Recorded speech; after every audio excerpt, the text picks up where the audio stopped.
Un beau bonjour à vous. J'espère que vous allez bien. Je suis vraiment contente de vous retrouver. La vie va en avant, va vite. Et déjà, votre enfant est rendu en cinquième. C'est sa dernière année au collège.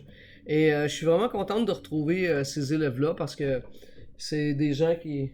Je m'excuse, ça avait frappé à la porte. Alors, c'est des gens qui ont vraiment déjà le désir d'aller au bout d'un cheminement académique pour pouvoir plonger et aller ailleurs. Donc, à travers le cours d'école orientante, justement, on va plonger et aller ailleurs.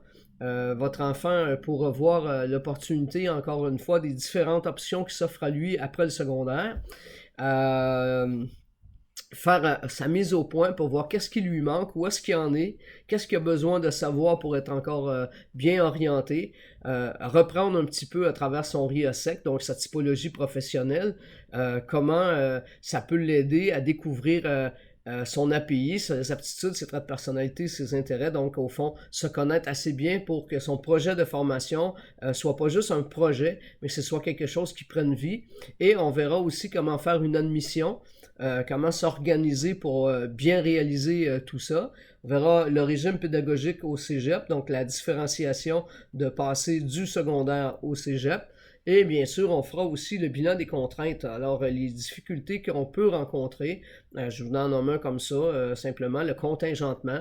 Ben, un programme contingenté, c'est un programme dans lequel il y a énormément de demandes, mettons 150 demandes, puis on en prend 60. Alors, on regardera comment on s'ajuste par rapport à ça et je les amènerai à garder en poche une solution de rechange si jamais il arrivait quoi que ce soit. Ça, c'est pour école orientante. Aussi, dans le cours d'école orientante, pour chaque cégep du Québec, j'ai les prospectus. Donc, dans le prospectus, ils voient vraiment comment tout se déroule, les cours qu'ils vont choisir. Alors, il y aura une sortie au Salon de l'éducation en octobre. Cette sortie-là, elle est importante, je dirais même obligatoire, pour permettre aux jeunes de venir poser les questions à des spécialistes qui représentent les différents cégeps.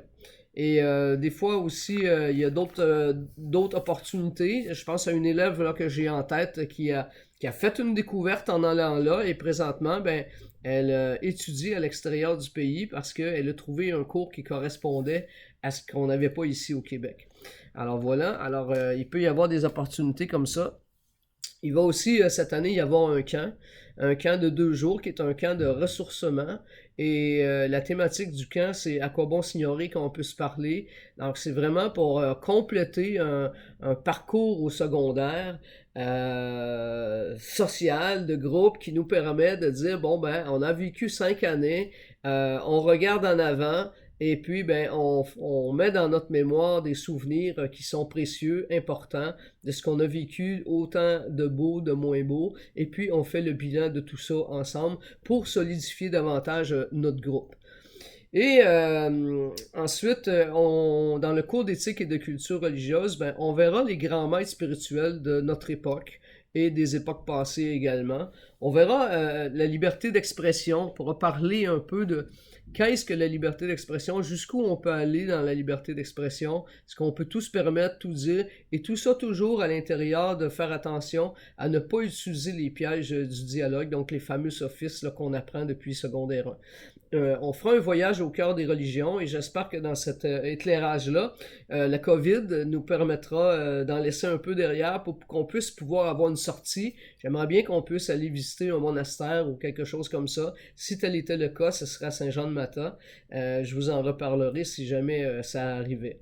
On va voir le virage équitable, donc comment on peut s'organiser pour avoir un virage vert dans notre société d'aujourd'hui. Le dialogue entre les religions, est-ce que c'est possible?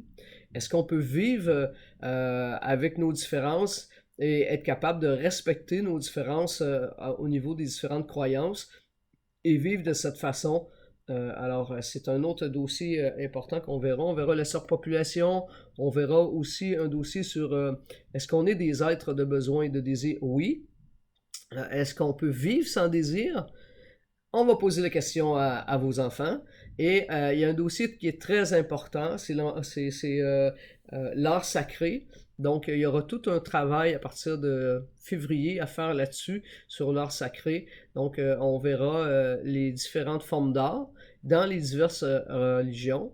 et vos enfants seront amenés à faire un projet. D'ailleurs, vous en voyez quelques-uns derrière moi, là. C'est des projets d'œuvres d'art des élèves, effectivement. Et il y a un dernier dossier qui encore tout dépendra de la COVID. Ça s'appelle Dans votre assiette. Alors, quand on mange, ben, il y a beaucoup de monde dans notre assiette, il y a beaucoup d'éléments à considérer. Est-ce qu'on est des gens, de quelle manière on organise nos repas? Et si la COVID le permet, ben, on fera fort probablement une dégustation de produits forestiers. Alors là-dessus, ben, on est en attente de voir les possibilités avec la santé publique. Pour toute question que vous pourriez avoir là, au sujet de école orientante ou même au sujet d'éthique, n'hésitez pas à communiquer avec moi. Ma préférence, c'est toujours le téléphone. Si je suis pas là, ben, je peux retourner l'appel rapidement. Sinon, on peut le faire par Teams, on peut le faire aussi par le pluriportail ou même par votre enfant. Dire à votre enfant que vous voulez communiquer avec moi et puis on s'organise sans aucun problème. Alors, pour toute question, vous n'hésitez pas. Je vous remercie infiniment. Et puis, c'est la fin avec vos élèves. Ils vont me manquer, moi, en tout cas. Merci. Au revoir.